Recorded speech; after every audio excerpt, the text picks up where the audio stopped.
السلام علیکم فرینڈز، آپ دیکھ رہے ہیں ڈینٹل ٹپس اردو۔ آج کا ٹاپک تھوڑا سا مختلف ہے۔ میرے ینگ دوست نیو کمر ڈینٹسٹ، یہ ان کے لیے ہے۔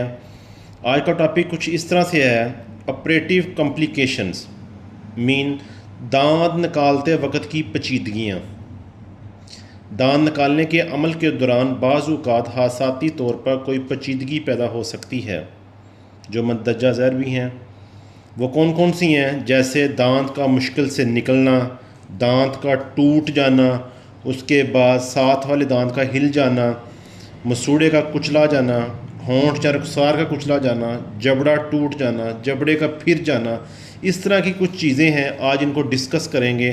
جو نیو دوست، جو نیو کمر، جو نئے ڈینٹسٹ ابھی پڑھ کے آتے ہیں، پریکٹیکل لائف میں نئے آتے ہیں، ان کے ساتھ یہ پیچیدگیاں آ سکتی ہیں، تو ان کو پریشانی سے بچانے کے لیے چھوٹی سی ایک ویڈیو میں نے تیار کی ہے، وہ آپ کے ساتھ آج ڈسکس کرتے ہیں۔ دانت کا مشکل سے نکلنا۔ بعض افراد کے دانت بہت آسانی کے ساتھ بہت کم طاقت لگا کر نکل آتے ہیں، لیکن بعض افراد کے دانت نکالنے کے لیے معمول سے زیادہ طاقت لگانی پڑتی ہے۔ وہ افراد جو صحت مند اور طاقتور جسم کے مالک ہوتے ہیں، ان کے دانت بھی بہت مضبوط ہوتے ہیں، اس لیے ان کے دانت زیادہ طاقت سے نکالنے پڑتے ہیں۔ اگر کسی دانت کی جڑیں ٹیڑھی ہوں تو ایسے دانت بھی مشکل سے نکلتے ہیں۔ اگر دانت موٹی ہڈی کے اندر ہو وہ بھی مشکل سے نکلتا ہے۔ اگر دانت کی جگہ تنگ ہو تو ایسا دانت بھی وقت سے ٹائم لیتا ہے، دقت لگتی ہے، وقت لگتا ہے اس کو نکالنے میں۔ اگر دانت بہت مضبوط ہو، اس کو ڈھیلا کرنے کی کوشش کرنی چاہیے، اور مریض کو 2 دن کے بعد دوبارہ بلائیں اور پھر اس کو نکالیں تو وہ ایزی نکل جاتا ہے۔ بہت زیادہ پیچیدگیوں کی صورت میں ہڈی کو کاٹ کر دانت کی جڑ کو ننگا کر کے دانت نکالنا پڑتا ہے۔ اس کے بعد اگر دانت ٹوٹ جائے، دانت نکالتے وقت فورسیپ ڈالا ہوا ہے ہم دانت نکال رہے ہیں، دانت کا کرون ٹوٹ گیا ہے، تو پھر کیا کریں گے؟ جیسے بعض اوقات دانت نکالنے کے عمل کے دوران دانت ٹوٹ جاتا ہے، جیسے میں نے پہلے ذکر کیا ہے۔ یہ بہت سی وجوہات ہو سکتی ہیں، جیسے ہم نے ایلیویٹر کا استعمال کیا، تھوڑا سا فورس زیادہ لگایا، اوپر سے کرون ٹوٹ گیا، کرون کیریس ٹوتھ تھا، وہ ٹوٹ گیا، تو اس کے لیے گھبرانا نہیں ہے آپ نے۔ اس کو ایلیویٹر کے ساتھ کوشش کریں کہ تھوڑا سا ڈیپ لے جا کے آہستہ آہستہ اس کو نکالنے کی کوشش کریں۔ جیسے میں نے پہلے بتایا کہ دانت ٹوٹ سکتا ہے، اس کی کیا وجہ ہو سکتی ہے، یہ آپ نے چیزیں مد نظر رکھنی ہیں۔ پھر اس کو جو جڑ رہ جاتی ہے بیچ میں، اوپر والا کرون ٹوٹ گیا ہے، باقی جو دانت بچا ہے اسے کیسے نکالنا ہے؟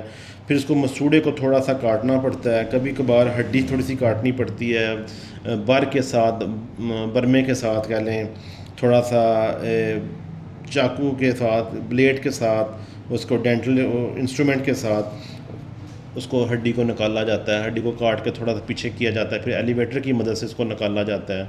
BD فورسیپ ہوتے ہیں، جڑیں نکالنے والے انسٹرومنٹ بھی ہوتے ہیں، فورسیپ بھی ہوتے ہیں، یہ ان کے ساتھ بھی نکالا جا سکتا ہے۔ بعض کا دانت نکالتے وقت ساتھ والا دانت ہل جاتا ہے۔ اگر دانت کو نکالتے وقت ڈینٹسٹ احتیاط سے کام نہ لے، لاپرواہی کا مظاہرہ کرے، تو دانت نکالنے کے عمل کے دوران ساتھ والا دانت ہل جاتا ہے۔ اس کی بھی چند وجوہات ہو سکتی ہیں، جیسے اگر دانت کو نکالتے وقت رخ غلط سائڈ پہ حرکت دی جائے تو ساتھ والا دانت ڈھیلا ہو سکتا ہے۔ اگر دانت نکالتے وقت غلط طور پر طاقت کا استعمال کیا جائے تو اس کے ساتھ والا دانت ہل سکتا ہے۔ اگر ایلیویٹر کے لیے غلط طور پر سہارا لیا جائے تو ساتھ والا دانت بھی ہل سکتا ہے۔ اگر کسی کا ساتھ والا دانت پہلے سے کمزور ہو، ڈھیلا ہو، تو وہ بھی جنجیوائٹس کی وجہ سے، ماسکورے کی وجہ سے وہ بھی ہل سکتا ہے۔ اگر ایسا ہو جائے تو ایسے ہی نہیں چھوڑ دینا چاہیے، بلکہ کوئی نہ کوئی تدبیر کرنی چاہیے، جیسے کسی وائر کے ساتھ اس کو باندھ دینا چاہیے، پھر اس کے بعد ٹینچر آیوڈین، ٹینک ایسڈ لگا دینے سے دانت اپنی پکڑ بنا لیتا ہے۔ مسوڑے کا کچل جانا۔ دانت نکالتے وقت کبھی بے احتیاطی ہو جاتی ہے، اس کے ساتھ مسوڑا یا رخسار فورسیپ کی زرد میں آ جاتا ہے، اس کی جگہ زخم بن جاتا ہے۔ اگر اس طرح کی حالت ہو جائے، جو کہ کبھی نہ کبھی ہو ہی جاتی ہے، متاثرہ جگہ کے زخم کو اچھی طرح صاف کر کے وہاں مناسب جراثیم کش محلول لگا دیں۔ اس طرح کی صورتحال پیدا ہونے کا خطرہ زیادہ تر عقل داڑھ نکالتے وقت، وزڈم ٹوتھ ریموو کرتے وقت یہ چیز پیش آ سکتی ہے۔ وزڈم ٹوتھ سب سے پیچھے جانب ہوتا ہے، وہاں انسٹرومنٹ کی اپروچ کم ہوتی ہے، فورسیپ کی اپروچ کم ہوتی ہے، اس وجہ سے بیچ میں مسوڑا آ سکتا ہے، لنگول سائڈ سے گم آ سکتا ہے بیچ میں، تو وہ کچلا جا سکتا ہے، ٹھیک ہے۔ اگر مسوڑا زیادہ کچلا جائے، لٹک رہا ہو، تو اس کو کینچی سے کاٹ دیں اور ٹینچر آیوڈین لگا دیں وہاں پہ۔ بعض اوقات ہونٹ یا رخسار کا کچل جانا، کام کرتے وقت، دانت نکالتے وقت ڈینٹسٹ کی غفلت سے ایک ایسی صورتحال بھی پیدا ہو سکتی ہے کہ ہونٹ یا رخسار کچلا جائے، زخمی ہو جائے۔ اس طرح کی حالت اس وقت پیش آتی ہے جب ڈینٹسٹ کام میں جلد بازی کا مظاہرہ کرے، پیچھے پیشنٹ بیٹھے ہوئے ہیں، دانت نکال رہے ہیں ڈاکٹر صاحب، پریشر ہو، کنفیوز ہو جائیں، اس صورتحال میں ایسے بعض اوقات اس کیسز ایسے ہو سکتے ہیں۔ جلد بازی بالکل نہیں کرنی چاہیے، کوشش کریں کہ اپنا جو بھی کام ہے اس کو پورا فوکس کریں، فورسیپ کے ساتھ کریں، اور احتیاط سے تھوڑی سی طاقت کے ساتھ، طریقے کے ساتھ اس کو نکالا جائے تو ہونٹ، رخسار، گال بیچ میں نہیں آتی اور اسے بچا جا سکتا ہے۔ بعض کیسز میں دانت نکالتے وقت جبڑا ٹوٹ جاتا ہے، دانت نکالنے کے عمر میں کبھی کبھار جبڑا بھی ٹوٹ جاتا ہے۔ اس میں اوپر کے جبڑے کے مقابلے میں لوور جبڑے کے ٹوٹنے کا امکان زیادہ ہے۔ لوور جبڑا وزڈم ٹوتھ پری مولر کے مقام پر کمزور ہوتا ہے اور بے احتیاطی سے ٹوٹ سکتا ہے۔ کوشش کریں احتیاط سے کام کیا جائے، لاپرواہی بالکل نہ برتی جائے۔ بعض اوقات وزڈم ٹوتھ نکالتے وقت یہ چیز پیش آ سکتی ہے، ڈینٹسٹ کو نکالنے کے لیے ایلیویٹر کا استعمال کرنا پڑتا ہے۔ ایلیویٹر کے استعمال میں زیادہ طاقت لگانے سے جبڑا ٹوٹ جاتا ہے، کیونکہ جبڑا وہاں پر پتلا اور کمزور ہوتا ہے۔ اگر دانت کی جڑ لمبی ہو، نکالنے میں دقت ہو، تو طاقت لگانے کی بجائے برمے کے ساتھ اس کو استعمال کرنا چاہیے، اس طرح جبڑا نہیں ٹوٹتا۔ اگر جبڑا ٹوٹ جائے تو اس کی درستگی کا کام صرف ایک میکسیلوفیشل سرجن کا ہی ہے، ان کے سپرد کرنا چاہیے۔ یہ سرجری کے ذریعے ان کو تاروں کے ساتھ باندھ دیتے ہیں۔ اس کے بعد دانت نکالتے وقت جبڑے کا پھر جانا، دانت نکالتے وقت ایک دقت یہ بھی ہو سکتی ہے کہ دانت اپنی جگہ سے کھسک جاتا ہے۔ اس طرح کی حالت میں منہ زیادہ کھولنے یا دانت پر زور زیادہ لگانے سے بھی ایسے ہو سکتا ہے۔ اس میں داڑیں نکالتے وقت مینڈیبل، جو لوور والی ہڈی ہوتی ہے، ریمس کے اوپر سا سرا جوڑ سے پھسل سکتا ہے۔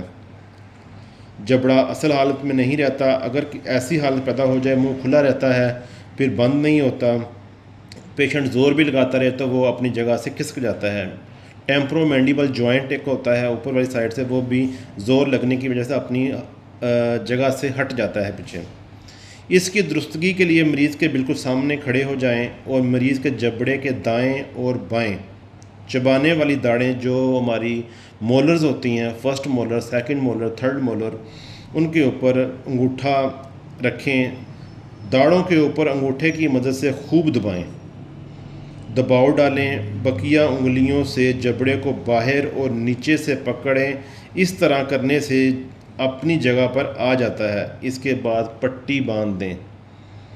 ٹھیک ہے جی، یہ کچھ چیزیں تھیں جو ہمارے ینگ دوست جب آتے ہیں اپنی فیلڈ میں تو ان سے اس طرح کی غلطیاں ہو سکتی ہیں، تو پریشان نہیں ہونا، بالکل بھی آپ نے کوشش کرنی ہے احتیاط سے، طریقے سے کام کرنے کی۔ بعض کیسز میں کام کرتے وقت، دانت نکالتے وقت نرو ڈیمیج ہو جاتا ہے، اس سے بھی بچنا ہے۔ آپ نے بالکل لوور میں ڈیپ جا کے کام نہیں کرنا، بہت بریک نروز ہوتی ہیں، جیسے آپ سب کو پتہ ہے، آپ جتنے ڈینٹسٹ نظر آتے ہیں سب زیادہ جانتے ہیں۔ پیشنٹ کو اتنا نہیں علم جتنا ہمیں سب ڈینٹسٹ کو ہوتا ہے، اس سے زیادہ بچنا ہوتا ہے ہم نے۔ یہ اس طرح کی صورتحال پیدا ہو جائے تو اپنے میکسیلوفیشل سرجن سینئر دوست سے رابطہ کیا جا سکتا ہے۔ اچھا، ایک اور ہے، مجھے یاد آیا کہ دانت نکالتے وقت دانت پھسل کر گلے میں گر جاتا ہے۔ دانت نکالتے وقت کبھی ایسا بھی ہوتا ہے کہ فورسیپ پر گرفت قائم نہیں رہتی اور دانت پھسل کر گلے میں گر جاتا ہے۔ اگر ایسا ہو تو مریض کو سر فوری طور پر نیچے کی طرف جھکا دیں، پہلے دانت کو زبان کے گرد تلاش کریں، اگر وہاں نہ ہو تصدیق ہو جائے کہ گلے میں چلا گیا ہے، یہ ایک سنجیدہ معاملہ ہوتا ہے، مریض کو فوری طور پر میکسیلوفیشل سرجن کے پاس بھیج دیں۔ وہ سب سے پہلے ان کا ایکسرا کروائیں گے، دانت کا مقام معلوم کریں گے۔ بعض اوقات اس کو نکالنے کے لیے چھوٹی سرجری کا سہارا بھی لینا پڑتا ہے۔ دانت نکالتے وقت ہمارے انسٹرومنٹ کا ٹوٹ جانا، کچھ رسٹڈ انسٹرومنٹ ہوتے ہیں ہمارے استعمال کر کے آٹو کلیو کر کے ہمارے جو انسٹرومنٹ ہوتے ہیں وہ تھوڑے سے رسٹ لگ جاتی ہے ان کو، وہ کام کرتے ہوئے ٹوٹ سکتے ہیں۔ اس کا کیا سلوشن ہے؟ کچھ ہمارے انسٹرومنٹ ہوتے ہیں، پھر انجیکشن لگاتے وقت ہماری نیڈل ٹوٹ سکتی ہے، اس کے بارے میں سنیں۔ دانت نکالتے وقت ایسا بھی ہوتا ہے کہ استعمال کیے جانے والا انسٹرومنٹ ٹوٹ جاتا ہے، انجیکشن لگاتے ہوئے سوئی ٹوٹ سکتی ہے، دیگر اوزار بھی ٹوٹ سکتے ہیں، انسٹرومنٹ جو ہوتے ہیں وہ بھی ٹوٹ سکتے ہیں۔ لیکن سب سے زیادہ پریشانی انجیکشن لگاتے ہوئے، انتھیزیا دیتے ہوئے ہماری نیڈل کا ٹوٹ جانا، یہ ایک حادثہ ہو سکتا ہے، یہ اکثریت ہو جاتا ہے۔ پریشان نہیں ہونا، جیسے میں نے بار بار بتایا، اگر سوئی جو ٹوٹ جائے اس کا باہر والا حصہ نظر آ رہا ہو تو وہ ایزی ہوتا ہے، وہ چمٹی سے آپ فورسیپ سے نکال سکتے ہیں۔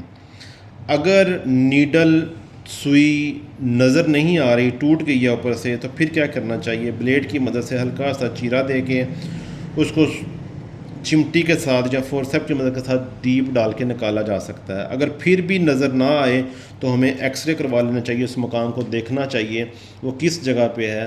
اگر وہ نظر آ جاتی ہے تو پھر ہمیں اس کو نکالنا چاہیے، اس کو چھوڑنا نہیں چاہیے۔ اگر ہم اس کو نیڈل کو بیچ میں چھوڑ دیں گے تو وہ انفیکشن کا سبب بن سکتا ہے، اس طرح پیشنٹ کے لیے کمپلیکیشن بن سکتی ہیں۔ تو یہ کچھ چند چیزیں تھیں جو میں اپنے دوستوں کو سمجھانا چاہتا تھا کہ کام کے دوران اگر اس طرح کے مسئلے پیش آ جائیں تو ان کو ہینڈل کیسے کرنا ہے، ان کا سامنا کیسے کرنا ہے۔ جو نیو کمرز آتے ہیں وہ پریکٹیکل میں اتنے اچھے نہیں ہوتے، تو ان کے لیے کچھ چند یہ چیزیں ہیں، وہ احتیاط سے کام کریں، اپنے سینئر کی مدد لیں، تو انشاءاللہ ایسا کوئی معاملہ نہیں ہوگا۔ میں امید کرتا ہوں کہ جو میں نے آج کی ویڈیو بنائی ہے اس میں اپنے دوستوں کی رہنمائی جو میں نے کی ہے کوئی ان کے لیے وہ فائدہ مند ہو۔ اپنے اس چینل کو سبسکرائب کرنا مت بھولیے گا، اپنے دوستوں کے ساتھ، رشتہ داروں کے ساتھ، گھر والوں کے ساتھ اس کو شیئر بھی کریں، اور آئیکن کے بٹن کو دبائیں کہ تاکہ آنے والی مفید ویڈیو آپ تک جلد پہنچ سکیں۔ اللہ حافظ۔